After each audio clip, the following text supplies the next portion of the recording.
وزیر خارجہ اسحاق ڈار نے سابق وزرائے خارجہ اور سابق خارجہ سیکریٹریز کے ساتھ مشاورتی بیٹھک لگائی ہے۔ اجلاس میں دنیا کے مختلف خطوں سے تعلق رکھنے والے پاکستان کے سفیروں نے بھی شرکت کی۔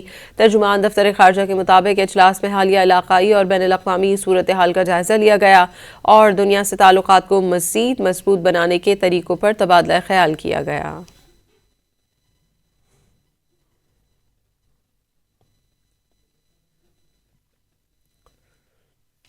وزیر خارجہ اسحاق ڈار نے سابق وزرائے خارجہ اور سابق خارجہ سیکریٹریز کے ساتھ مشاورتی بیٹھک لگائی ہے۔ اجلاس میں دنیا کے مختلف خطوں سے تعلق رکھنے والے پاکستان کے سفیروں نے بھی شرکت کی۔ ترجمان دفتر خارجہ کے مطابق اجلاس میں حالیہ علاقائی اور بین الاقوامی صورتحال کا جائزہ لیا گیا اور دنیا سے تعلقات کو مزید مضبوط بنانے کے طریقوں پر تبادلہ خیال کیا گیا۔